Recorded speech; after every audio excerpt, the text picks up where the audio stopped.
नमस्कार, news night में आप सभी का स्वागत है। मैं हूं आपके साथ आरेंद्र। 2014 में सत्ता संभालने के बाद प्रधानमंत्री नरेंद्र मोदी के कार्यकाल को 9 साल का समय पूरा हो गया है।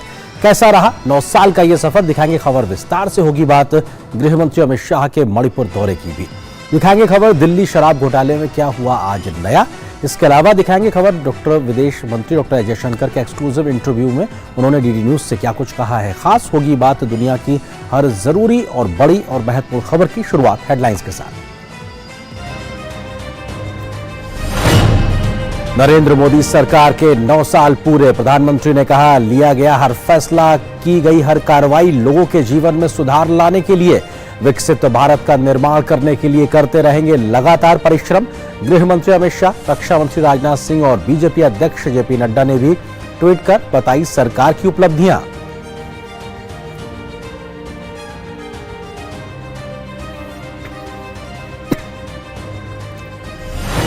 मोदी सरकार के 9 साल के दौरान विदेश नीति के मोर्चे पर भी मिली कामयाबी। विदेश मंत्री डॉक्टर एस जयशंकर ने डीडी न्यूज को दिए खास इंटरव्यू में कहा, जन सरोकार की विदेश नीति को दिया गया बढ़ावा, देश की प्रगति को बताया कूटनीति का स्रोत। कहा, आज दुनिया में भारत के साथ काम करने की दिलचस्पी।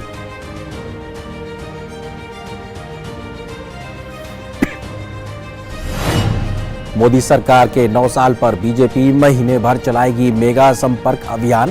पीएम मोदी सहित बीजेपी के वरिष्ठ नेता महीने भर में देश भर में करेंगे कुल 51 रैलियां। कल अजमेर में प्रधानमंत्री की रैली से होगी शुरुआत।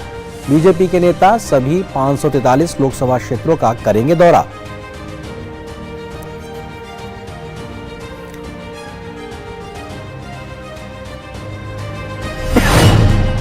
केंद्र सरकार की ओर से मणिपुर में शांति बहाली की कोशिशों के तहत केंद्रीय गृह मंत्री अमित शाह की बैठकों का दौर जारी। मुख्यमंत्री वीरेंद्र सिंह के आवास पर की राजनीतिक दलों के साथ बैठक। सुरक्षा से जुड़े वरिष्ठ अधिकारियों के साथ की बैठक। कहा, राज्य की शांति और समृद्धि शीर्ष प्राथमिकता, शांति भंग करने वालों से सख्ती से निपटने के निर्देश।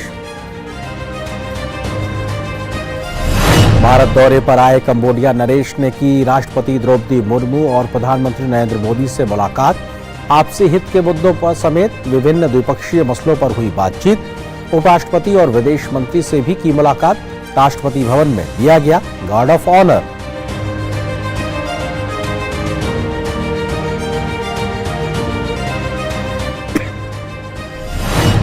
दिल्ली के पूर्व डिप्टी सीएम मनीष सिसोदिया को दिल्ली हाईकोर्ट से नहीं मिली राहत।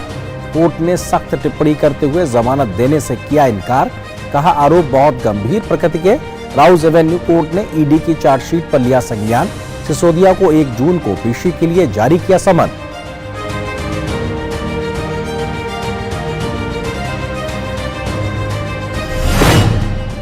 आरबीआई की सालाना रिपोर्ट में भारतीय अर्थव्यवस्था के लिए अच्छी खबर। विपरीत वैश्विक हालात के बावजूद साल 2022-23 में 7% रह सकती है विकास दर। 2023-24 में 6.5% रह सकती है विकास की गति। चालू वित्त वर्ष में महंगाई में भी कमी की उम्मीद।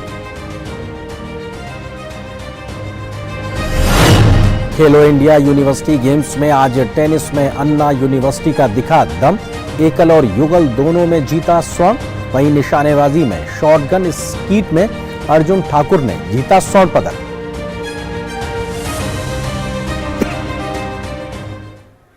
खबरों पर डालते हैं विस्तार से नजर। प्रधानमंत्री नरेंद्र मोदी के सरकार के 9 साल पूरे हो गए हैं। इस मौके पर पीएम मोदी ने देश की जनता का आभार जताया तो कहा कि हर फैसला जनता के हक के लिए लिया गया है। 9 साल पूरा होने पर गृह मंत्री अमित शाह, रक्षा मंत्री राजनाथ सिंह समेत तमाम केंद्रीय मंत्रियों ने प्रधानमंत्री मोदी के नेतृत्व की तारीफ की है तो भाजपा भी इस दरमियान पूरे देश में योजनाओं की उपलब्धियों को लेकर जनता के बीच जाने का काम करेगी। प्रधानमंत्री नरेंद्र मोदी के नेतृत्व में केंद्र सरकार के 9 साल पूरे हो गए हैं। पीएम मोदी ने पहली बार 26 मई 2014 को देश के 15वें प्रधानमंत्री के रूप में शपथ ली। उन्होंने दूसरी बार आज के ही दिन 2019 में कार्यभार संभाला। प्रधानमंत्री नरेंद्र मोदी ने सरकार के 9 वर्ष पूरे होने पर कृतज्ञता व्यक्त की है। उन्होंने कहा कि विकसित भारत के निर्माण के लिए हम और भी अधिक मेहनत करते रहेंगे। सरकार के 9 वर्ष पूरे होने पर एक ट्वीट संदेश में प्रधानमंत्री मोदी ने कहा, आज जब हम राष्ट्र की सेवा में 9 वर्ष पूरे कर रहे हैं, मैं विनम्रता और कृतज्ञता से भर गया हूँ। हर निर्णय, लिया गया हर कदम लोगों के जीवन को बेहतर बनाने की इच्छा से निर्देशित होता है। विकसित भारत के निर्माण के लिए हम और भी अधिक मेहनत करते रहेंगे। सरकार का यह राष्ट्र के विकास के लिए 9 साल का अटूट समर्पण है। केंद्रीय गृह मंत्री अमित शाह ने सरकार के 9 साल पूरा होने के मौके पर कहा कि जहां कई विकसित देश अभी तक कोरोना महामारी के प्रभाव से उभर नहीं पाए हैं, वहीं नरेंद्र मोदी जी के नेतृत्व में तेजी से बढ़ती भारतीय अर्थव्यवस्था विश्व के लिए आदर्श बनी है। आधुनिकता और सांस्कृतिक विरासत को साथ लेकर मोदी जी आत्मनिर्भर भारत की ओर संकल्पित भाव से कार्यरत हैं। मोदी सरकार के 9 वर्ष सुरक्षा, राष्ट्रीय गौरव, विकास और गरीब कल्याण के अभूतपूर्व संयोजन के 9 वर्ष रहे हैं। आज एक ओर मोदी जी के नेतृत्व में देश सुरक्षित है और विश्व में गौरव के नए आयाम बना रहा है, वहीं दूसरी ओर सरकार ने विकास व गरीब कल्याण के नए मापदंड स्थापित किए हैं। वहीं रक्षा मंत्री राजनाथ सिंह ने कहा कि सेवा, सुशासन और गरीब कल्याण के संकल्प के साथ प्रधानमंत्री नरेंद्र मोदी के नेतृत्व में चल रही सरकार के 9 सफल वर्ष पूरे होने पर देशवासियों को बधाई। इन 9 वर्षों में जहां भारत की प्रतिष्ठा पूरे विश्व में बढ़ी है, वहीं आर्थिक दृष्टि से भी देश आज नई बुलंदी पर है। आज हर भारतवासी स्वयं को देश के भीतर और बाहर सुरक्षित महसूस कर रहा है, चाहे आंतरिक सुरक्षा का विषय हो या फिर बाह्य सुरक्षा का विषय हो। दोनों मोर्चों पर भारत पूरी तरह मजबूत हुआ है। रक्षा उत्पादन और निर्यात आज रिकॉर्ड स्तर पर है। सेनाओं के आधुनिकीकरण का काम भी तेजी से चल रहा है। विकास के साथ साथ देश की विरासत को भी संजोया और संवारा गया है। जनता की आकांक्षाओं की कसौटी पर मोदी सरकार पूरी तरह खरी उतरी है। इसका पूरा श्रेय प्रधानमंत्री जी के कुशल नेतृत्व और उनकी दृढ़ इच्छा शक्ति को जाता है। उनका अभिनंदन है और देश की जनता के प्रति मैं आभार व्यक्त करता हूँ। तमाम केंद्रीय मंत्रियों ने भी सरकार की 9 साल की उपलब्धियों को गिनाया है।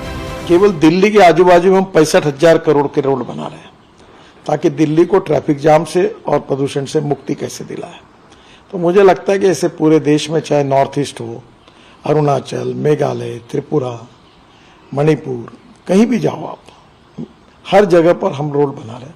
दूसरी ओर कश्मीर, जम्मू कश्मीर, जोजिला टनल हो, हम तो केवल 1 लाख करोड़ के रोड और टनल तो कभी कश्मीर में काम चालू है। ग्रीन एक्सप्रेस हाईवे और इकोनॉमिक कॉरिडोर बना रहे हैं, जो देश में लॉजिस्टिक कॉस्ट जो 16% है उसको सिंगल डिजिट में हम लाने में सफल होंगे।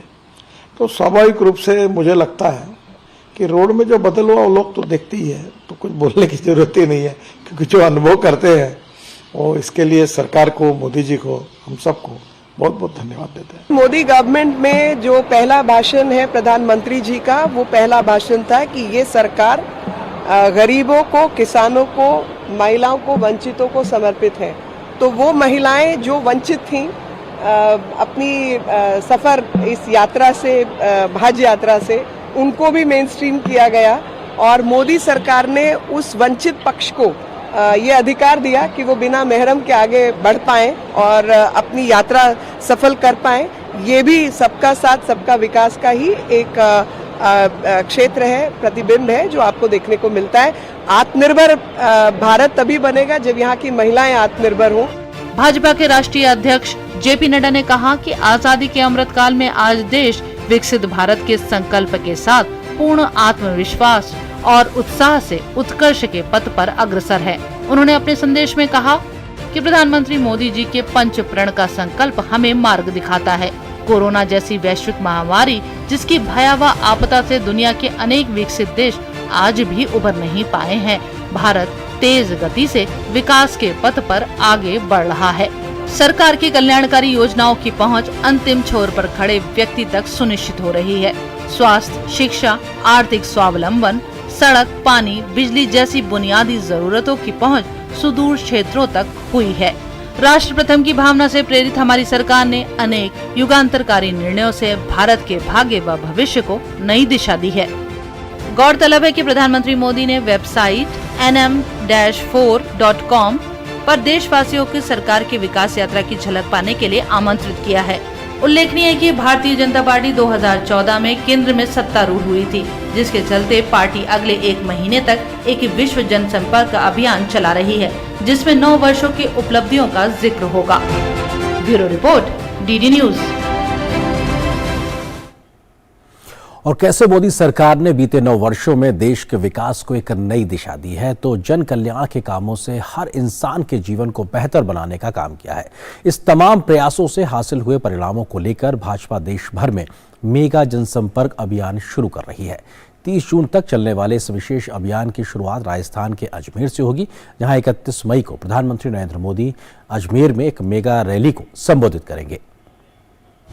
केंद्र में मोदी सरकार के 9 वर्ष पूरे होने के अवसर पर भाजपा देश भर में मेगा जनसंपर्क अभियान शुरू कर रही है। 30 जून तक चलने वाले इस विशेष अभियान की शुरुआत राजस्थान के अजमेर से होगी। 31 मई को पीएम मोदी अजमेर में मेगा रैली को संबोधित करने जा रहे हैं। पीएम मोदी सहित बीजेपी के वरिष्ठ नेताओं की अगले 1 महीने में देश भर में कुल 51 रैलियां रखी गई हैं। माननीय प्रधानमंत्री जी आदरणीय श्री नरेंद्र मोदी जी कल राजस्थान अजमेर में 4 बजे एक महा रैली को संबोधित करेंगे और इस महासंपर्क को शुरू करेंगे। इस महासंपर्क के अंदर ऐसी 51 रैलियां होंगी। बीजेपी के नेता सभी 543 लोकसभा क्षेत्रों का दौरा करेंगे। इसके लिए कुल 144 क्लस्टर बनाए गए हैं। प्रत्येक क्लस्टर में 3 से 4 लोकसभा सीटों को शामिल किया गया है। प्रत्येक क्लस्टर में वरिष्ठ मंत्री, वरिष्ठ नेता और स्थानीय नेताओं की टीम को तैनात किया गया है।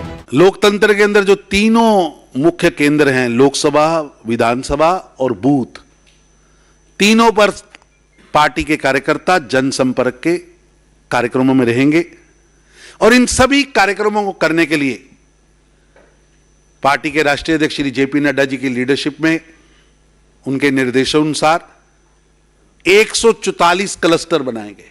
हर क्लस्टर में 144 144 क्लस्टर बनाए गए 144 और हर क्लस्टर में लगभग 3 से 4 लोकसभा है। मोदी सरकार के 9 साल पूरे होने पर बीजेपी ने वीडियो भी जारी किया है। बीजेपी मोदी सरकार का रिपोर्ट कार्ड घर घर पहुंचाएगी।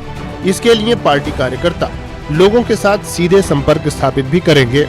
इसके लिए बीजेपी ने अपने 16 लाख कार्यकर्ताओं को चिन्हित किया है। बीजेपी ने मिस्ड कॉल के लिए नंबर भी जारी किया है।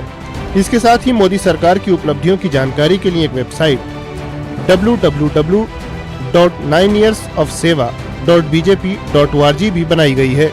इसके साथ ही इस अभियान के दौरान पीएम मोदी वीडियो कॉन्फ्रेंसिंग के जरिए देश भर के 10 लाख से ज्यादा बूथों पर कार्यकर्ताओं को संबोधित भी करेंगे।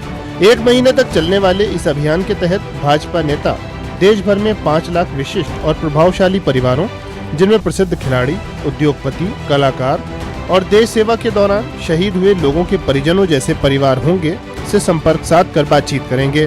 पार्टी की योजना हर लोकसभा क्षेत्र में करीब 1000 ऐसे परिवारों से संपर्क साधने की है। इसके साथ ही पार्टी नेता देश भर में सोशल मीडिया इन्फ्लुएंसर से भी संवाद करेंगे। बीजेपी इस अभियान के तहत देश भर में प्रेस कॉन्फ्रेंस का आयोजन भी करेगी। इस दौरान भाजपा के 7 मोर्चों के कार्यक्रम भी होंगे। शैलेंद्र मिश्र के साथ ब्यूरो रिपोर्ट, डीडी न्यूज। और बात प्रधानमंत्री की तमाम सामाजिक योजनाओं से जुड़ी एक महत्वपूर्ण खबर की। 2015 में शुरू की गई प्रधानमंत्री आवास योजना भारत सरकार की एक ऐसी योजना है जिसका लक्ष्य हर गरीब को कम कीमत पर उसका घर उपलब्ध कराना है। इस योजना का लक्ष्य गरीबों को पक्के घर बनाकर देना है, जो कि बरसों से अपने घर का एक सपना देख रहे हैं। कैसे बीते 9 वर्षों में पीएम आवास योजना ने लोगों के अपने एक आशियाने का सपना साकार किया है, देखिए आंकड़ों के जरिए इस खास रिपोर्ट को।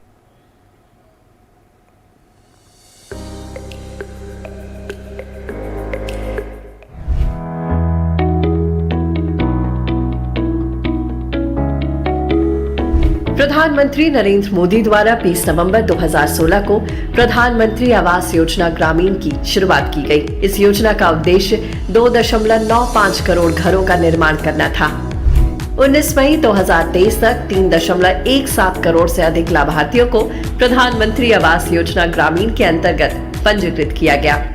इस योजना के तहत अभी तक 2.85 करोड़ से अधिक आवास स्वीकृत किए जा चुके हैं, जिसमें 2.26 करोड़ से अधिक घर बनकर पूरे हो चुके हैं। यह योजना महिला सशक्तिकरण को भी बढ़ावा देती है। इसके साथ ही ये योजना महिला सदस्यों के नाम पर या संयुक्त नाम से मकानों का स्वामित्व भी देती है। 21 मार्च 2023 तक 70% घर या तो महिला लाभार्थियों के नाम पर है या पत्नी और पति दोनों के संयुक्त नाम पर है।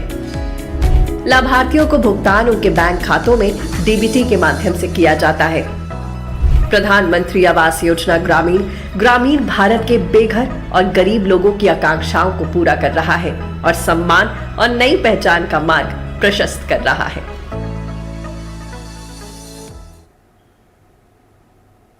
प्रधानमंत्री नरेंद्र मोदी सरकार के 9 साल के कार्यकाल में भारत की विदेश नीति ने कैसे नए आयाम स्थापित किए हैं और कैसे वैश्विक मंच पर भारत का रुतबा बढ़ा है, इन तमाम मसलों और मुद्दों पर विदेश मंत्री डॉक्टर एस जयशंकर ने डीडी न्यूज से खास बातचीत की। क्या कुछ उन्होंने कहा, आइए आपको सुनाते हैं।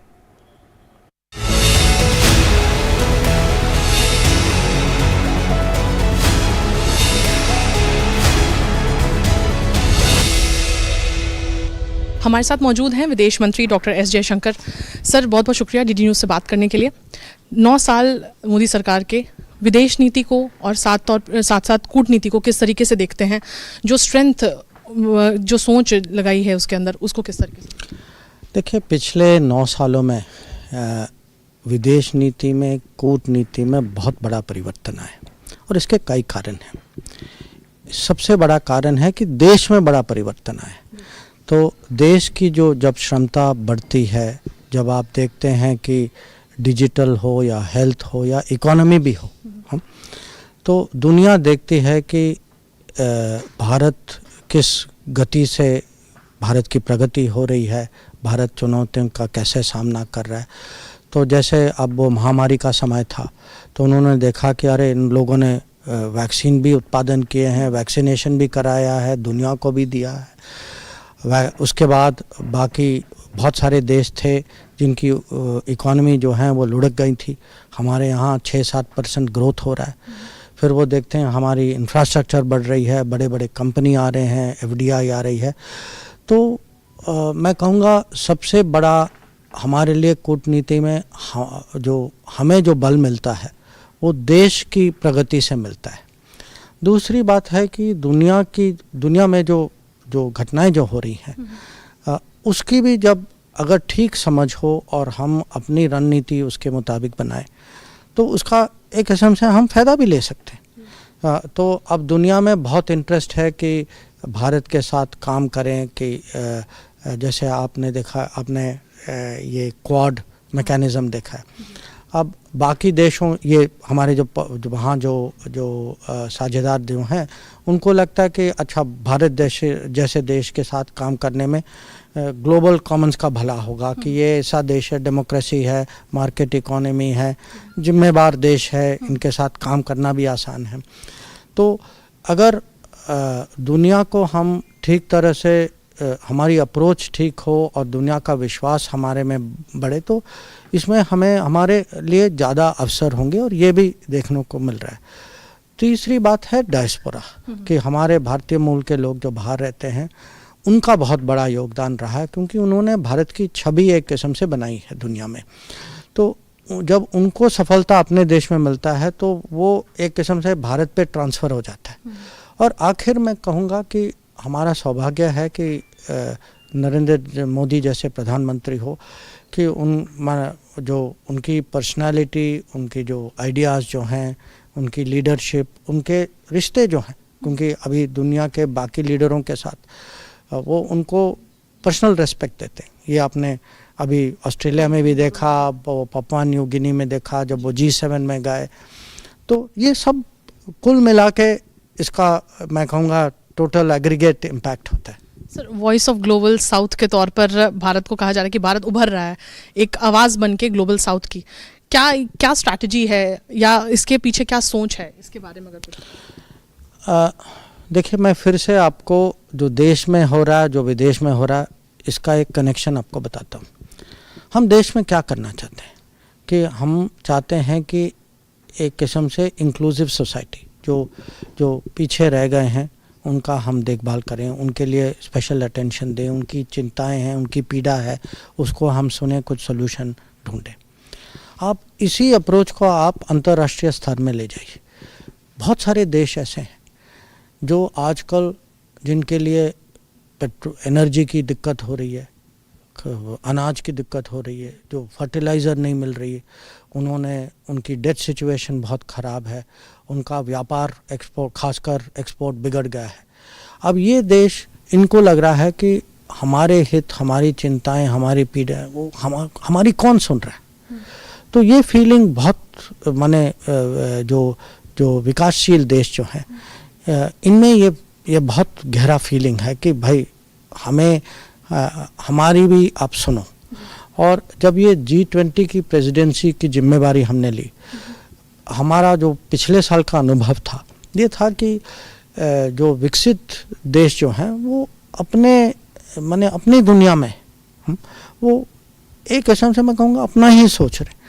तो प्रधानमंत्री ने ये निर्णय लिया कि हमें जो है इस साल जैसे ही हमने 1 दिसंबर को ये प्रेसिडेंसी संभाला था कि हमें जो है जो विकासशील देश जो हैं उनके साथ बैठ के हमें सुनना चाहिए, फिजिकली सुनना चाहिए। तो ये 125 देश जो हैं उन्होंने ये voice of global south summit में भाग लिया और इसका निचोड़ जो है ये हम G20 के सामने रख रहे हैं और आगे भी रखेंगे। सर एक आखिरी प्रश्न है, इवैक्यूएशन मिशंस की बात करें, ऐसा कहा जा रहा है कि अगर कोई भी भारतीय विश्व में कहीं भी फंसा हो तो भारत अपने नागरिकों को निकाल लेगा।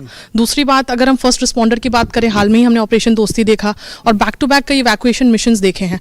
डिप्लोमेसी को लोगों तक ले जाने का और या लोगों को डिप्लोमेसी से फ़ायदा हो, ये ऐसे सिचुएशंस में नज़र आता है, कैसे इसको देख अगर मोदी सरकार की एक सिद्धांत है हर क्षेत्र में, वो है कि आप इसको पीपल सेंट्रिक बनाइए। आप बहुत सारे क्षेत्र हैं जहां पीपल सेंट्रिक बनाना मुश्किल नहीं है। अगर आप शिक्षा की बात करें तो पीपल सेंट्रिक ही तो है। विदेश नीति में हम ये पिछले 9 साल से ये बदलावट आए कि इसको हम पीपल सेंट्रिक कैसे बने।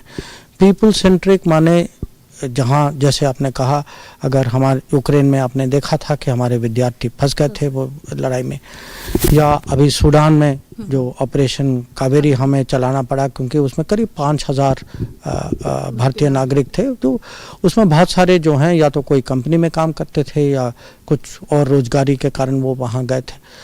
और जैसे 2015 में वहाँ नेपाल में जब भूकंप आया, अब हम जो हैं वहाँ ऑपरेशन मैत्री के तहत उनको मदद देने के लिए गए, पर हमारे भी लोग वहाँ कुछ जो टूरिस्ट वगैरह जो थे वो फंसे थे।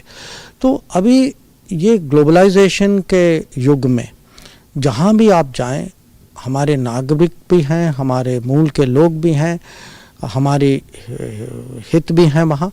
तो हमें जो है एक किस्म से फॉरेन पॉलिसी को बदलकर जो हमारी क्षमता है उसको हमें पूरी तरह से डिप्लॉय करना है। इसीलिए आपने देखा कि हम माने एयर इंडिया या एयरलाइन को भी लगाते हैं, एयरफोर्स को भी लगाते हैं। अपने सूडान में देखा कि हमने नौसेना के जहाज भी भेजे हैं। हर मिनिस्ट्री इसमें माने किस्म से एक जुड़कर एक टीम बन के हम लोग काम करते हैं।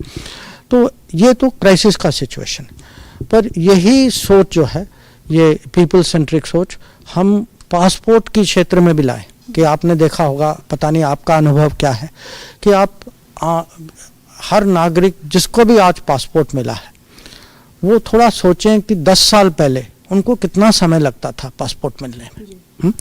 लोग को महीने लगते थे, कभी साल से ज़्यादा लगते थे पासपोर्ट मिलने में। अभी उनको माने कुछ दिनों में मिल रहे हैं। 1 हफ्ता नहीं मिला तो लोग परेशान हो जाते हैं, मुझे फ़ोन करते हैं या ट्वीट करते हैं। तो ये पासपोर्ट सर्विस, जो कोई फंस जाता बाहर, वेलफेयर सर्विस, हमारे श्रमिक हैं उनके लिए जो उनकी देखभाल करना, वहाँ उन देशों में क्या कर सकते हैं। हमारे स्टूडेंट्स जो है, अब स्टूडेंट देखिए बहुत सारे लोग जाते हैं, उनको वहाँ काम करने का अगर अवसर मिले तो उनकी फाइनेंशियल सिचुएशन तुरंत बदल जाती। तो वहाँ हम कैसे समझौता करें ताकि वो पढ़ें भी और साथ ही साथ काम भी करें। और जो मोबिलिटी हमारे प्रोफेशनल लोग जो हैं उनको ग्लोबल वर्क प्लेस का कैसे फ़ायदा उठाएं। तो ये पीपल सेंट्रिक फॉरेन पॉलिसी मैं कहूँगा एक किस्म से प्रधानमंत्री मोदी का एक बहुत सचमुच यूनिक कंट्रीब्यूशन। जो डायस्पोरा कनेक्ट नज़र आता है, हाल ही में हमने ऑस्ट्रेलिया में सिडनी में ये एक बड़ा जो जन सैलाब उमड़ पड़ा था प्रधानमंत्री को देखने के लिए, भारतवंशियों का क्या रिएक्शन रहता है? आप तो कई लोगों से मिलते हो।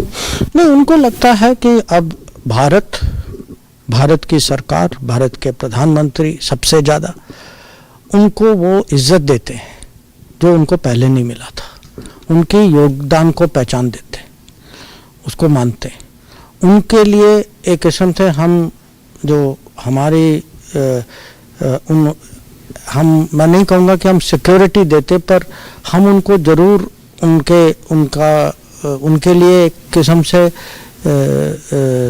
मोटिवेशन है और अश्योरेंस भी है। तो उनको लगता है कि पूरा देश हमारे साथ है, हम भले हम बाहर हों और भले हम किसी और देश के नागरिक हों, ये पॉलिटिक्स की बात नहीं है। उनके मन में है, ये देखते हैं पिछले 9 साल से कि जो उनकी जो पहचान बनी है, उनके लिए जो उनकी प्रशंसा जो हो रही है देश में, उनका जो योगदान जो सालों से था, पर पहले उनको लगता था कि हम पैसे तो भेजते हैं, उसके बाद पता नहीं लोग हमें याद करते हैं या नहीं। और ये बदल गया है और ये भावना जो उनके मन में है, ये आप देख रहे हैं जब भी ये इवेंट होते हैं।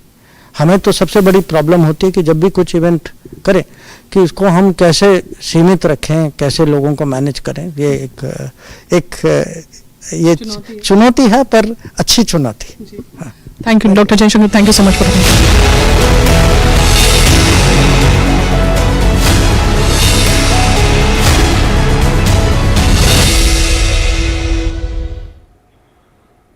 तो विदेश मंत्री डॉक्टर एस जयशंकर का एक्सक्लूसिव इंटरव्यू डीडी न्यूज के साथ आपने सुना कि कैसे बीते 9 वर्षों में विदेश नीति के मोर्चे पर एक नया बदलाव लेकर आया गया है। लोगों का यानी पीपल सेंट्रिक विदेश नीति बनाई गई है। फिलहाल एक छोटे से ब्रेक के लिए रुकते हैं। प्रधानमंत्री श्री नरेंद्र मोदी की अगुवाई में देश को खुले में शौच से मुक्त बनाने के लिए 2014 में आरंभ किया गया स्वच्छ भारत मिशन न केवल एक जन आंदोलन बना, बल्कि इसे विश्व की बड़ी व्यवहार परिवर्तन योजना का गौरव भी मिला। स्वच्छ भारत मिशन ग्रामीण की अपार सफलता के बाद जरूरत थी इस परिवर्तन को स्थायी बनाने की, और इस लक्ष्य को हासिल करने के लिए स्वच्छ भारत मिशन के दूसरे चरण यानी कि ODF+ की शुरुआत की गई। साथियों, खुले में शौच से मुक्ति के बाद अब दायित्व और बढ़ गया है। देश को ODF के बाद ODF+ बनाने के लक्ष्य पर काम चल रहा है। अब हमें कचरे से कंचन बनाने का काम को तेज करना है। पूरे देश में ODF+ या संपूर्ण स्वच्छता पर खास ध्यान दिया जा रहा है। स्वच्छता केंद्रित जागरूकता अभियानों के द्वारा जन जन तक स्वच्छता की सीख, पेंटिंग और फिल्म मेकिंग जैसे नए और रोचक तरीकों से पहुंचाई जा रही है। देश में स्वच्छता संवाद कार्यक्रमों का आयोजन किया गया, जिनमें लोगों ने पूरे उत्साह के साथ हिस्सा लिया और प्लास्टिक कचरे से देश को मुक्त कराने की शपथ ली। जैविक कचरे के निपटान और उससे अतिरिक्त आमदनी पाने के बारे में भी लोगों को जागरूक किया जा रहा है, जिससे बड़ी संख्या में लोग गोबर धन योजना से जुड़ रहे हैं और गोबर से बायोगैस एवं जैविक खाद के उत्पादन को बढ़ावा मिल रहा है। जैविक और रिसाइक्लेबल कचरे को अलग रखने और उसके उपचार पर विशेष ध्यान दिया जा रहा है। ग्रे वाटर प्रबंधन के अंतर्गत लाखों की संख्या में सोख्ता गड्ढों का निर्माण किया जा रहा है। इसके अलावा पुराने एक गड्ढे वाले शौचालयों को रेट्रोफिट करके 2 सोख्ता गड्ढों वाले शौचालयों में बदला जा रहा है और मल प्रबंधन पर भी विशेष ध्यान दिया जा रहा है। देश भर में लोगों का उत्साह और जन भागीदारी इस बात का प्रमाण है कि आत्मनिर्भरता का ये मॉडल लोगों तक पहुंच रहा है और हमारे गांव ODF से ODF+ की ओर अग्रसर हो रहे हैं। लेकिन देश को संपूर्ण स्वच्छ बनाने के इस अभियान को मंजिल तक पहुंचाने के लिए अभी हमें लंबा रास्ता तय करना है, जिसके लिए सभी देशवासी पूरे जज्बे से कोशिश कर रहे हैं। और इन्हीं कोशिशों के कारण आज हमारा देश स्वच्छता से स्वावलंबन की ओर अग्रसर है।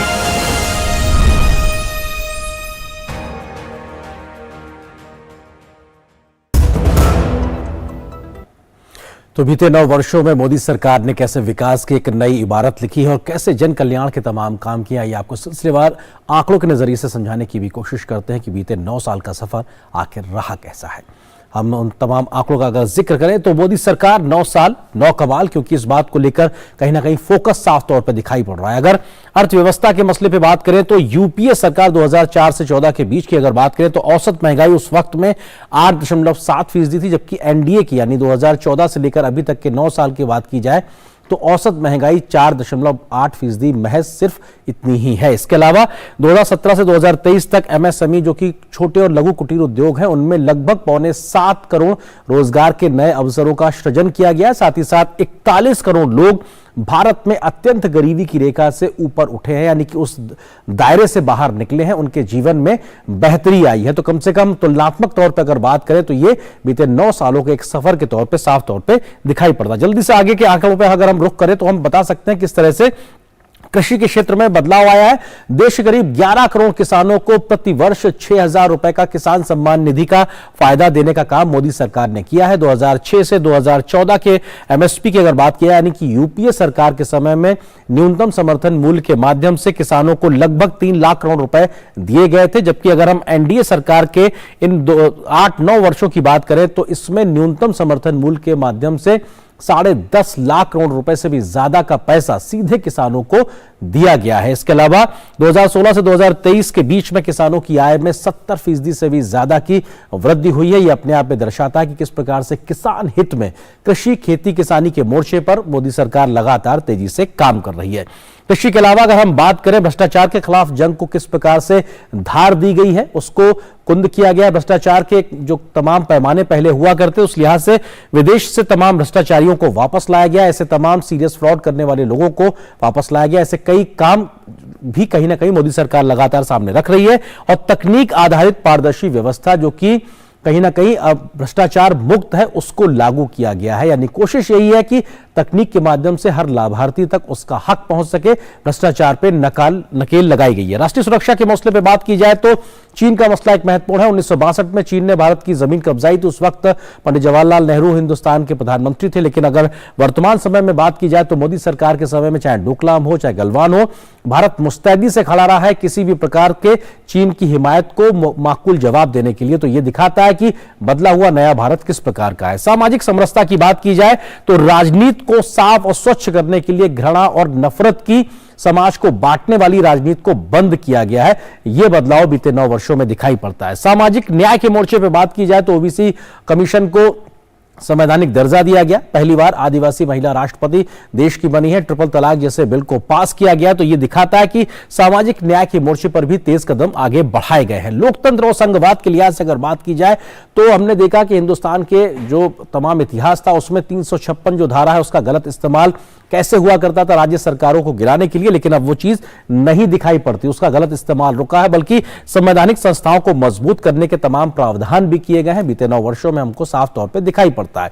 सामाजिक योजनाओं के लाभ की बात की जाए तो लगभग तमाम 300-400 जो योजनाएं हैं केंद्र सरकार के विभिन्न मंत्रालयों की, उससे माध्यम से 28 लाख करोड़ रुपए डायरेक्ट बेनिफिट ट्रांसफर के माध्यम से सीधे लाभार्थियों के खातों में पहुंचे और 80 करोड़ लोगों को मुफ्त राशन उपलब्ध कराने का काम भी मोदी सरकार ने किया, जिसकी दुनिया भर में तारीफ होती है। कोविड के समय भी एक मैनेजमेंट को लेकर दुनिया भर में भारत की तारीफ हुई है। किस तरीके से 220 करोड़ कोरोना वैक्सीन लगाई गई और इसका पूरा रिकॉर्ड डिजिटल प्लेटफॉर्म पे रखा गया और सबसे कम मृत्यु दर जैसे 2-3 देशों में रही है उनमें भारत रहा है और ऐसे में कोविड प्रबंधन को लेकर दुनिया में भारत की तारीफ लगातार होती रही है। इसके अलावा अगर आप कुछ और आंकड़ों पर जल्दी से नजर डालें हम आपको बता सकते हैं कि गरीबों और वंचितों के लिहाज से भी किस प्रकार से काम हुआ है। 80 करोड़ लोगों को मुफ्त अनाज दिया गया है, 3 करोड़ परिवारों को पक्का मकान दिया गया, बल्कि 3 करोड़ से ज्यादा ये संख्या और करीब 12 करोड़ शौचालयों का निर्माण किया गया। साथ ही साथ 12 करोड़ घरों तक पहुंचा है जल से नल।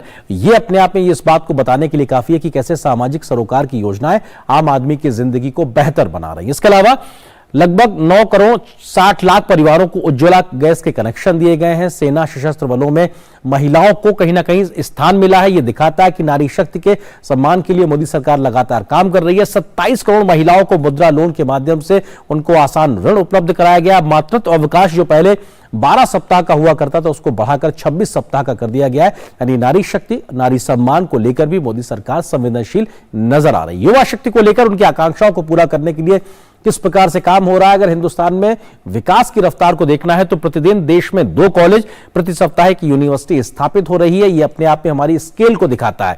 मेडिकल कॉलेज की बात की जाए तो 387 से बढ़कर ये 693, लगभग 700 हो गए हैं।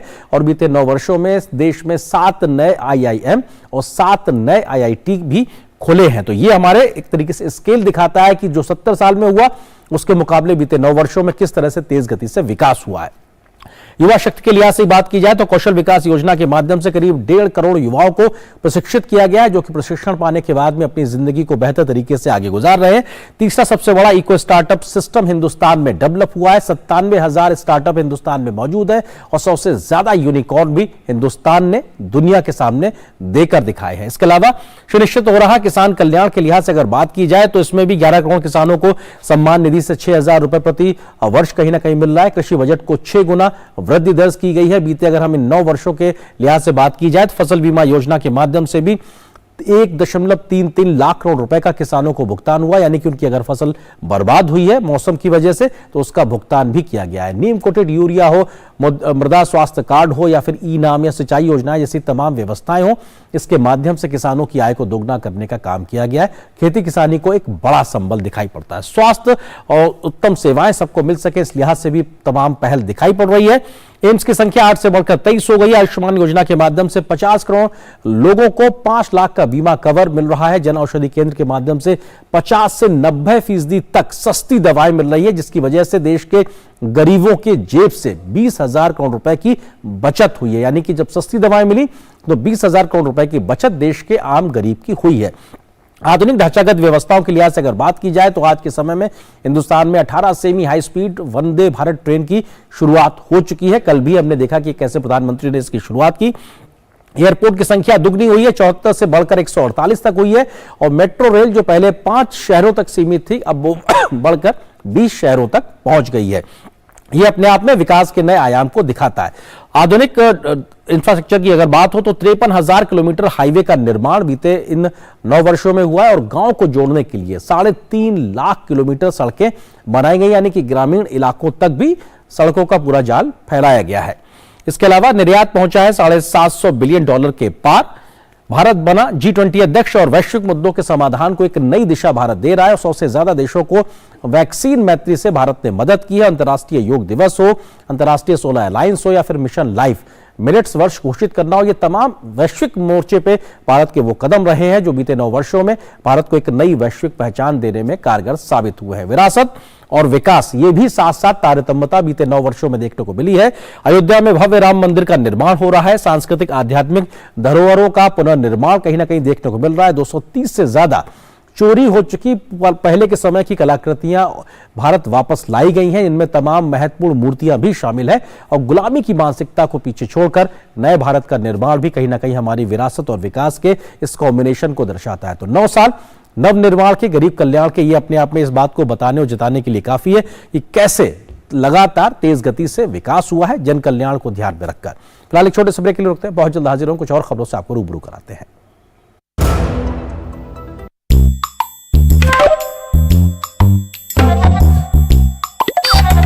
आप पूरी तरह स्वस्थ रहना चाहती हैं या कुछ कम? पूरी तरह? तो खरीदते समय पूरी बात देखिए ना, +F का निशान।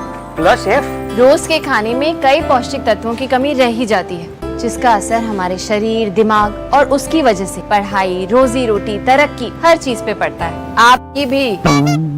इतना खाता हूँ तब भी कमी? संपूर्ण पोषण की। इसलिए आटा, चावल, नमक, तेल और दूध खरीदते समय प्रोडक्ट पे +F के निशान पे नजर रखिए। इनमें विटामिन और आयरन जैसे तत्व नियमित और बारीक मात्रा में डाले जाते हैं, इसलिए देखने, पकाने के तरीके और स्वाद में कोई फर्क ही नहीं। कोई फर्क ही नहीं है तो डालते ही क्यों है? सिर्फ एक चीज पे बहुत फर्क पड़ता है, सेहत पे। Better nutrition for a better life. Start using products with Plus F logo from today.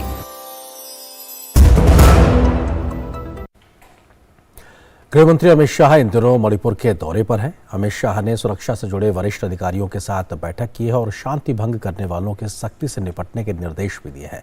Amit Shah ने मणिपुर में सांप्रदायिक हिंसा के पीड़ितों के लिए 10 लाख रुपए तक के मुआवजा देने का ऐलान किया है। तो गृह मंत्री की अध्यक्षता में राजनीतिक दलों की बैठक भी हुई है, जिसमें शांति बनाए रखने पर सहमति दिखाई पड़ी है। अशांत चल रहे पूर्वोत्तर राज्य मणिपुर में हालात सामान्य करने के प्रयास चल रहे हैं। केंद्रीय गृह मंत्री ने इम्फाल में मणिपुर पुलिस, सीएपीएफ और भारतीय सेना के वरिष्ठ अधिकारियों के साथ बैठक में मणिपुर में सुरक्षा स्थिति की समीक्षा की। उन्होंने कहा कि मणिपुर की शांति और समृद्धि सरकार की सर्वोच्च प्राथमिकता है। शांति भंग करने वाले किसी भी गतिविधि से सख्ती से निपटने के निर्देश भी दिए गए हैं। केंद्रीय गृह मंत्री अमित शाह ने मंगलवार को इम्फाल में महिला नागरिक समाज के साथ ब्रेकफास्ट के दौरान बैठक की। बैठक में केंद्रीय मंत्री शाह ने IMA की समस्याओं और शिकायतों का निपटारा करने का आश्वासन दिया। उन्होंने मणिपुर के विभिन्न नागरिक समाज के लोगों से मुलाकात भी की। गृह मंत्री ने हिंसा प्रभावित क्षेत्रों में शांति व्यवस्था कायम करने के लिए लोगों से विचार विमर्श किया।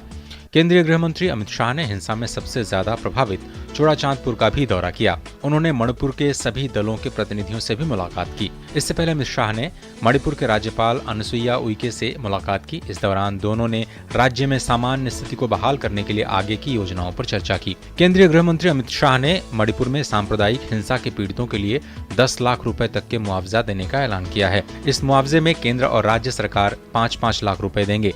इसके साथ ही मृतक के परिवार के किसी एक सदस्य को सरकारी नौकरी देने का भी निर्णय लिया गया है।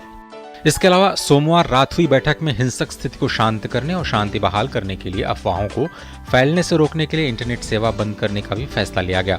इतना ही नहीं, केंद्र सरकार ने अफवाहों को दूर करने के लिए BSNL की मदद से टेलीफोन लाइंस लगाने का फैसला लिया है। इस बीच मणिपुर के इम्फाल शहर में कर्फ्यू में 6 घंटे की ढील दी गई है।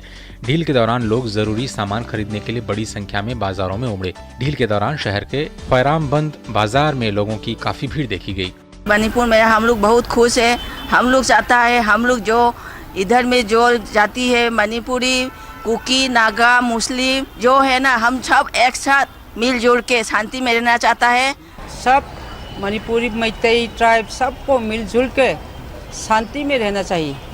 केंद्रीय गृह मंत्री अमित शाह ने वरिष्ठ अधिकारियों के साथ जो बैठकें की, उसमें राज्य में कानून व्यवस्था की स्थिति बहाल करने, राहत कार्यों में तेजी लाने, पेट्रोल, LPG, गैस, चावल और दूसरे दैनिक जरूरतों की चीजें आम लोगों को उपलब्ध कराने जैसे कई मुद्दों पर फैसले भी लिए गए। Bureau report, DD news. और अब बात करते हैं दिल्ली आबकारी नीति घोटाले की। तो आज भी दिल्ली के पूर्व उप मुख्यमंत्री मनीष सिसोदिया को अदालत से जमानत नहीं मिली है। कोर्ट ने यह कहते हुए जमानत देने से इनकार कर दिया है कि मनीष सिसोदिया पर लगे आरोप बेहद गंभीर हैं और जमानत मिलने पर गवाहों को वो प्रभावित करने की संभावना हो सकती है, इसलिए अदालत ने उनको जमानत देने से इनकार कर दिया है। मंगलवार का दिन भी आप नेता मनीष सिसोदिया के लिए कोई राहत लेकर नहीं आया। निचली अदालत से जमानत याचिका खारिज होने के बाद हाईकोर्ट से भी उन्हें निराशा ही हाथ लगी। कोर्ट ने सख्त टिप्पणी करते हुए मनीष सिसोदिया को जमानत देने से साफ इनकार कर दिया। अदालत ने कहा, मनीष सिसोदिया के खिलाफ आरोप बहुत गंभीर प्रकृति के हैं। इस मामले में व्यवहार भी सही नहीं रहा है। वो गवाहों को प्रभावित कर सकते हैं, इसलिए उन्हें जमानत नहीं दी जा सकती। न्यायालय के फैसले को केंद्रीय मंत्री मीनाक्षी लेखी ने सही ठहराया है। कोर्ट की ऑब्जर्वेशन भी है कि जो एलिगेशंस है, वो जो इनके खिलाफ जो दस्तावेज हैं, बाकी चीज़ें, वो बहुत सीरियस है। और डेप्यूटी चीफ मिनिस्टर का ऑफिस जो है वो इतना महत्वपूर्ण ऑफिस है जो खुद भ्रष्टाचार में लिप्त पाया गया, और इन्होंने लगातार ये कुछ भी ऐसी हरकत कर सकते जहां पे विटनेसेस को इन्फ्लुएंस करने का काम है। मीनाक्षी लेखी ने कहा कि जिन लोगों पर दिल्ली के विकास की जिम्मेदारी थी, वो लोग ही दिल्ली को लूटने में लगे थे। जिन लोगों का कर्तव्य है इन संस्थाओं को बचाए रखना, जिनका कर्तव्य है भ्रष्टाचार के खिलाफ काम करना, अगर वही भ्रष्ट हो जाएं और अपनी जिम्मेवारी से हटकर प्रदेश को नियम कानून का उल्लंघन करते हुए इस तरीके का काम करने लगे, तो कौन उस जगह को, उस क्षेत्र को बचाएगा जो कि दिल्ली के साथ लगातार हुआ। दिल्ली शराब नीति घोटाले की सीबीआई यानी केंद्रीय अन्वेषण ब्यूरो जांच कर रहा है। कोर्ट में सुनवाई के दौरान सीबीआई ने सिसोदिया की जमानत याचिका का विरोध किया था, जिसके बाद 11 मई को इस मामले में फैसला सुरक्षित रख लिया था और अब मंगलवार को फैसला आया है। मनीष सिसोदिया को आने वाले दिनों में भी राहत मिलने के आसार कम ही नजर आ रहे हैं। राउज एवेन्यू कोर्ट ने ईडी की ओर से मनीष सिसोदिया के खिलाफ दायर चार्जशीट पर संज्ञान लेते हुए 1 जून को पेशी के लिए समन जारी किया है। दिल्ली हाईकोर्ट के इस फैसले के खिलाफ मनीष सिसोदिया अब देश की सर्वोच्च अदालत का दरवाजा खटखटाएंगे। Bureau report, DD news. भारतीय अर्थव्यवस्था के मोर्चे पर एक और राहत देने वाली खबर सामने आई है। आरबीआई ने अपनी रिपोर्ट में भारत की जीडीपी 7% रहने का अनुमान जताया है, तो भारतीय बैंकों की मजबूती का भरोसा भी दिया है। आरबीआई रिपोर्ट में भारतीय निर्यात बढ़ने से लेकर तमाम वैश्विक चुनौतियों के बावजूद भारत के तमाम क्षेत्रों में तेजी बने रहने के संकेत भी दिखाई पड़ रहे हैं। साल 2022-23 के लिए आरबीआई ने अपनी सालाना रिपोर्ट जारी कर दी है। रिपोर्ट में कहा गया है कि वैश्विक प्रतिकूलता के बावजूद भारतीय अर्थव्यवस्था में मजबूती बनी रही और साल 2023-24 में महंगाई के मोर्चे पर देश को राहत मिलेगी। रिपोर्ट में कहा गया है कि मुश्किलों से भरे वैश्विक चुनौतियों के बीच भारतीय अर्थव्यवस्था में वित्तीय और आर्थिक स्थिरता बनी रही। ये भारतीय अर्थव्यवस्था के आंतरिक नीतियों की मजबूती का ही नतीजा है कि भारत दुनिया की सबसे तेज रफ्तार अर्थव्यवस्था बने रहने में समर्थ रहा। आरबीआई की सालाना रिपोर्ट में कहा गया है कि साल 2022-23 में देश की अर्थव्यवस्था 7% की दर से विकास कर सकती है। आरबीआई रिपोर्ट में कहा गया है कि वैश्विक मंदी के बीच भारत की अर्थव्यवस्था साल 2023-24 में 6.5% की दर से विकास करेगी। बीते 5 सालों में औसतन भारत ने वैश्विक विकास की गाथा में 12% से ज्यादा का सालाना योगदान दिया है। आरबीआई ने कहा कि बैंकों की मजबूत बैलेंस शीट और निजी क्षेत्र की मजबूत वित्तीय स्थिति से कोविड से पहले की स्थिति को वापस लाने में मदद मिल रही है। कोविड और यूक्रेन संकट की वजह से वैश्विक कारोबार की रफ्तार साल 2021 में 10.4% से घटकर 2022 में 5.1% पर आ गया। दक्षिण पश्चिम मानसून के असमान वितरण की वजह से खेतीबाड़ी की रफ्तार थोड़ी सुस्त हुई है और देश के कुछ हिस्सों में समय से पहले बारिश से भी नुकसान हो सकता है, लेकिन फिर भी रबी और तिलहन की बुआई बढ़ने से कृषि क्षेत्र की विकास दर 3.5% रह सकती है। आरबीआई रिपोर्ट में कहा गया है कि वैश्विक परिस्थिति से महंगाई दर पर दबाव दिखाई दिया और अप्रैल 2022 में देश में 7.8% महंगाई दर का सर्वोच्च स्तर दिखाई दिया। आरबीआई को साल 2022-23 में मुख्य ब्याज दर को 4% से 1.5% बढ़ा करके 6.5% करना पड़ा। रिपोर्ट कहती है कि 2022-23 में वैश्विक चुनौतियों के बावजूद भारत से होने वाले वस्तुओं के निर्यात में 6.7% की बढ़ोतरी दर्ज की गई और ये $450 अरब के स्तर पर रहा। इसी अवधि में भारत मोबाइल और खिलौनों का आयातक होने की जगह निर्यातक बन गया और रक्षा निर्यात में 10 गुने की बढ़ोतरी देखी गई। सेवाओं के निर्यात में 28% की बढ़त देखी गई है। साल 2022-23 में देश में $28 अरब का प्रत्यक्ष विदेशी निवेश दर्ज किया गया, जो बीते साल $38 अरब के स्तर पर था। आरबीआई रिपोर्ट में दावा किया गया है कि अगले साल भी भारत के विकास की रफ्तार बनी रहेगी और महंगाई का असर कम होगा, लेकिन वैश्विक मंदी, भू राजनीतिक उथल पुथल की समय सीमा में लगातार होती बढ़ोतरी और वित्तीय बाजारों में उथल पुथल अर्थव्यवस्था के लिए चुनौती है और सरकार को लगातार संरचनात्मक सुधारों के कदम उठाते रहने होंगे। Ajay Mishra, DD news, Delhi. और व्यापार जगत की कुछ और महत्वपूर्ण खबरों पर डालते हैं नजर फटाफट अंदाज में। भारत का रक्षा निर्यात अपने सर्वकालिक उच्चतम स्तर पर पहुंच गया है। सरकार के मुताबिक वर्ष 2013-14 में देश का रक्षा निर्यात 686 करोड़ रुपए था, जो वर्ष 2022-23 में बढ़कर 16,000 करोड़ हो गया है। इसमें 23 गुना की वृद्धि दर्ज की गई है। सरकार की ओर से जारी बयान के अनुसार रक्षा निर्यात में ये वृद्धि देश के वैश्विक रक्षा सामग्री निर्माण में बढ़ोतरी को दर्शाता है। भारत फिलहाल 85 से अधिक देशों को रक्षा सामग्री का निर्यात कर रहा है। भारत एक बार फिर दुनिया का 5वां सबसे बड़ा शेयर बाजार बन गया है। भारत का मार्केट कैप वर्तमान में 3.31 लाख करोड़ डॉलर है। भारत अब फिर से दुनिया के टॉप 10 मार्केट कैप वाले देशों की लिस्ट में 5वें स्थान पर आ गया है। इस साल की शुरुआत से भारतीय इक्विटी मार्केट के मार्केट कैप में 330 अरब डॉलर की बढ़त हुई है।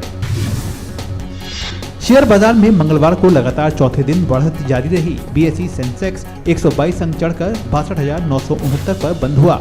निफ्टी भी 35 अंकों की उछाल के साथ 18,633 पर बंद हुआ।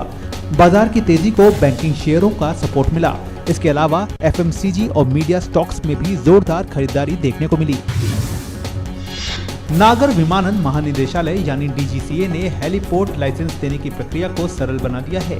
इसके तहत अब आवेदनों को 5 बाहरी संगठनों को NOC मंजूरी के लिए आवेदक के EGCA प्रोफाइल में सिंगल टैब के जरिए भेजा जा सकेगा। नागर विमानन महानिदेशालय ने विमान नियमों और संबंधित नागरिक उड्डयन आवश्यकताओं का अनुपालन करते हुए हेलीपोर्ट्स को भूतल पर अथवा जमीन से ऊपर भवनों की छतों पर हेलीपोर्ट लाइसेंस परिचालन की अनुमति दी है। लाइसेंस लेने के इच्छुक आवेदकों को EGCA पोर्टल के जरिए ऑनलाइन आवेदन DGCA को भेजना होगा। और यहाँ पर एक छोटे से ब्रेक के लिए रुकते हैं। प्रधानमंत्री श्री नरेंद्र मोदी की अगुवाई में देश को खुले में शौच से मुक्त बनाने के लिए 2014 में आरंभ किया गया स्वच्छ भारत मिशन न केवल एक जन आंदोलन बना, बल्कि इसे विश्व की बड़ी व्यवहार परिवर्तन योजना का गौरव भी मिला। स्वच्छ भारत मिशन ग्रामीण की अपार सफलता के बाद जरूरत थी इस परिवर्तन को स्थायी बनाने की, और इस लक्ष्य को हासिल करने के लिए स्वच्छ भारत मिशन के दूसरे चरण यानी कि ODF प्लस की शुरुआत की गई। साथियों, खुले में शौच से मुक्ति के बाद अब दायित्व और बढ़ गया है। देश को ODF के बाद ODF प्लस बनाने के लक्ष्य पर काम चल रहा है। अब हमें कचरे से कंचन बनाने का काम को तेज करना है। पूरे देश में ODF प्लस या संपूर्ण स्वच्छता पर खास ध्यान दिया जा रहा है।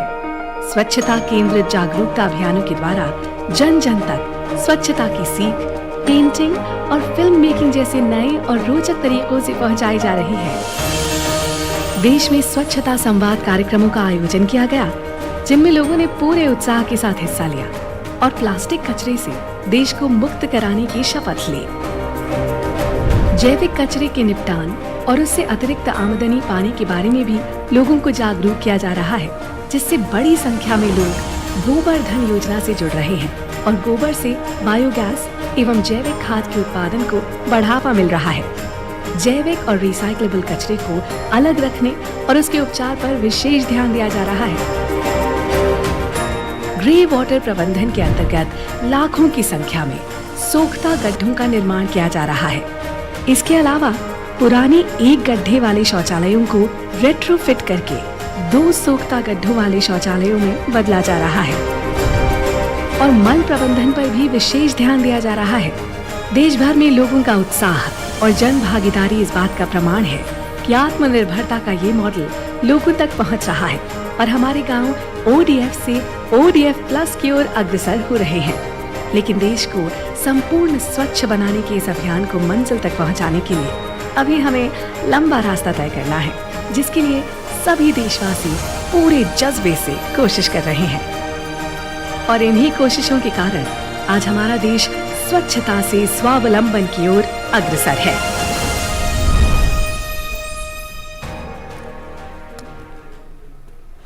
और कंबोडिया के राष्ट्रपति इन दिनों भारत यात्रा पर हैं। करीब 6 दशक के बाद कंबोडिया के राष्ट्रपति की भारत यात्रा हो रही है।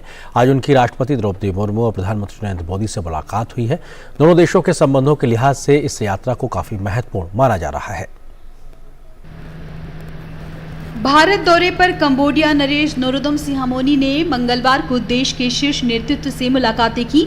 लगभग 60 वर्ष बाद कंबोडिया के किसी नरेश का भारत दौरा हो रहा है। कंबोडिया के नरेश नोरोदम सिहामोनी के पिता 1963 में भारत दौरे पर आए थे। नरेश नोरोदम सिहामोनी की यह पहली राजकीय भारत यात्रा है। मंगलवार को कंबोडिया के नरेश ने प्रधानमंत्री नरेंद्र मोदी के साथ द्विपक्षीय बैठक की। भारत कंबोडिया के विकास में साझेदार की भूमिका निभा रहा है। भारत ने कंबोडिया को विकास परियोजनाओं के लिए अनुदान और रियायती ऋण दिए हैं। भारत सरकार के वित्त पोषण से अंकोर वाट सहित प्राचीन मंदिरों का संरक्षण और जीर्णोद्धार किया जा रहा है। इससे पहले उपराष्ट्रपति जगदीप धनखड़ ने नई दिल्ली में कंबोडिया नरेश से मुलाकात की। दोनों के बीच द्विपक्षीय संबंधों और आपसी हित के अन्य मुद्दों पर व्यापक चर्चा हुई। उपराष्ट्रपति ने पिछले साल नवंबर में कंबोडिया यात्रा के दौरान हुई सार्थक बातचीत का स्मरण भी किया। इसके अलावा विदेश मंत्री डॉक्टर जयशंकर ने भी कंबोडिया के नरेश से मुलाकात की। उन्होंने ट्वीट किया कि दोनों देशों के राजनयिक संबंधों की 70वीं सालगिरह पर यह यात्रा हमारे बीच मजबूत सभ्यगत रिश्तों को रेखांकित करती है। यह संबंध आज विरासत संरक्षण, खनन, जल संरक्षण और सामाजिक आर्थिक परियोजनाओं में सहयोग के रूप में देखे जा सकते हैं। इससे पहले सुबह कंबोडिया के नरेश का राष्ट्रपति भवन के प्रांगण में औपचारिक स्वागत किया गया। इस दौरान कंबोडियाई नरेश ने गार्ड ऑफ ऑनर का निरीक्षण किया।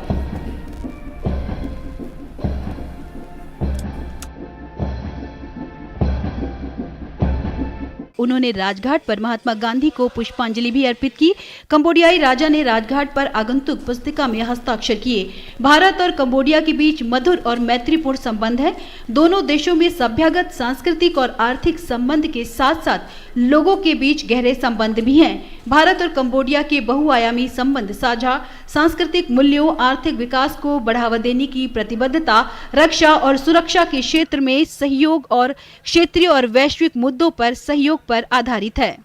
मेघना देव के साथ bureau report, DD news. Cambodia के नरेश इस समय भारत यात्रा पर हैं और आज उन्होंने प्रधानमंत्री नरेंद्र मोदी और राष्ट्रपति द्रौपदी मुर्मू से मुलाकात भी की। अगली खबर की ओर आगे बढ़ते हैं। दिल्ली के शाहबाद डेयरी इलाके में हुई जघन्य घटना के बाद आरोपी साहिल को रोहिणी कोर्ट में पेश किया गया, जहां से पुलिस को साहिल की 2 दिन की हिरासत मिली है। इस बीच पीड़िता के परिवार को न्याय दिलाने के लिए बहुत से लोग सामने आए हैं। पीड़ित के परिवार ने आरोपी की जल्द से जल्द फांसी की सजा की मांग की है। बुलंदशहर से सोमवार को ही गिरफ्तारी के बाद मंगलवार को पुलिस आरोपी साहिल को लेकर रोहिणी कोर्ट पहुंची, जहां से पुलिस को आरोपी साहिल की 2 दिन की रिमांड मिली है। पुलिस उपायुक्त ने बताया कि मामले के हर पहलू की गहनता से जांच की जाएगी। सीसीटीवी फुटेज और पूछताछ के आधार पर साक्ष्य जुटाए जाएंगे। यहाँ ये साक्षी हत्याकांड कहें तो उसमें जो एक्यूज साहिल है उसको कल अरेस्ट कर लिया गया था बुलंदशहर से और आज उसको कोर्ट में पेश किया गया। उसके बाद 2 दिन की उसको पुलिस कस्टडी मिली है, जिसमें हम इन्वेस्टिगेशन के लिए डिफरेंट पहलू जो होते हैं, अलग अलग पहलू, उसके ऊपर उसके साथ पूछताछ करेंगे और जो एविडेंस है उसको रिकवर कर रहे हैं। हमारी टीम है वहां से अरेस्ट कर ही लाई है, लेकिन केस एक्टिव इन्वेस्टिगेशन में है। कुछ एविडेंस हम कलेक्ट कर चुके हैं, रिकवर कर चुके हैं और बाकी के लिए ही हमने उसका पुलिस रिमांड लिया है। और इस दौरान इन 2 दिनों में हम और एविडेंस इकट्ठा कर रहे हैं, कैसे, क्यों, कब, कहां, तो हर पहलू के ऊपर जांच चल रही है। इसी बीच पुलिस ने आरोपी के घटना के ठीक पहले का भी एक वीडियो जारी किया है। सीसीटीवी फुटेज में आरोपी साहिल को शाहबाद डेयरी इलाके में हत्या वाले दिन हत्या करने से पहले देखा गया। इसी बीच भाजपा सांसद हंसराज हंस मृतका के परिजनों से मुलाकात करने पहुंचे। परिजनों की मांग है कि आरोपी साहिल को जल्द से जल्द फांसी की सजा होनी चाहिए। मैं ये मांग कर रहा हूँ, जैसे उसने दरिंदे जैसे मेरे बेटी को बेरहमी से मारा है, वैसे उसको फांसी की सजा होनी चाहिए मैम, ताकि आगे कोई ऐसा करने की हिम्मत ना करे। फांसी चाहती हूँ, जैसे मेरी लड़की गई उसको भी जाना चाहिए। भाजपा सांसद हंसराज हंस ने परिजनों को न्याय का भरोसा दिलाया और कहा कि आरोपी ने जो कृत्य किया है उसके लिए उसे जल्द से जल्द फांसी दी जानी चाहिए। जो आरोपी है, जो मुजरिम है, उसको कड़ी से कड़ी सजा मिले। कड़ी क्या, फांसी होनी चाहिए जल्द से जल्द उसको। थोड़ी आर्थिक मदद के लिए भी इनको हमने विनती की है। पुलिस को फिलहाल आरोपी की 2 दिन की हिरासत मिली है, इसलिए पुलिस की कोशिश रहेगी कि पूछताछ में पुख्ता सबूत जुटाए जाएं, जिससे मामले में जल्द न्याय हो सके। Bureau report, DD news. इस खबर के साथ फिलहाल न्यूज नाइट में आज बस इतना है, लेकिन आपको जाते जाते छोड़ जाते हैं कुछ और राष्ट्रीय महत्व की खबरों के साथ। फटाफट अंदाज में आप देखिए इन खबरों को। मुझे दीजिए इजाजत, नमस्कार। महाराष्ट्र सरकार ने किसानों को बड़ी सौगात दी है। अब महाराष्ट्र सरकार प्रधानमंत्री किसान सम्मान निधि योजना की तर्ज पर अपने राज्य के किसानों के लिए एक और नई योजना को लागू करने जा रही है, जिसका नाम नमो शेतकरी महासन्मान निधि योजना है। इस योजना के माध्यम से किसानों को 6,000 रूपए प्रति वर्ष के हिसाब से सब्सिडी उपलब्ध करवाई जाएगी। महाराष्ट्र सरकार ने अपने इस साल के बजट में किसानों के लिए नमो शेतकारी महासम्मान योजना की शुरुआत करने की घोषणा की है। इस योजना को महाराष्ट्र कैबिनेट ने हरी झंडी दिखाई। आज सुबह जम्मू कश्मीर में भीषण सड़क हादसा हुआ। अमृतसर से कटरा जा रही बस गहरी खाई में गिर गई। इस हादसे में कम से कम 10 लोगों की जान चली गई, जबकि कई लोग घायल हुए हैं। घायलों को पास के अस्पताल में भर्ती करवाया गया। बस जम्मू जिले के झज्जर कोटली इलाके में करीब 200 फीट नीचे गिर गई। ये जगह जम्मू से लगभग 35 किलोमीटर और कटरा से लगभग 15 किलोमीटर दूर है। प्रवर्तन निदेशालय ने झारखंड में कांग्रेस विधायक प्रदीप यादव और उनके सहयोगियों के ठिकानों पर आज छापेमारी की। ईडी ने ये कार्रवाई धन शोधन निवारण अधिनियम के तहत की है। ईडी ने रांची और देवघर में छापा मारा और बरामद दस्तावेजों की जांच की जा रही है। कुछ महीने पहले आयकर विभाग ने भी प्रदीप यादव के ठिकानों पर छापा मारा था और FIR भी दर्ज की थी।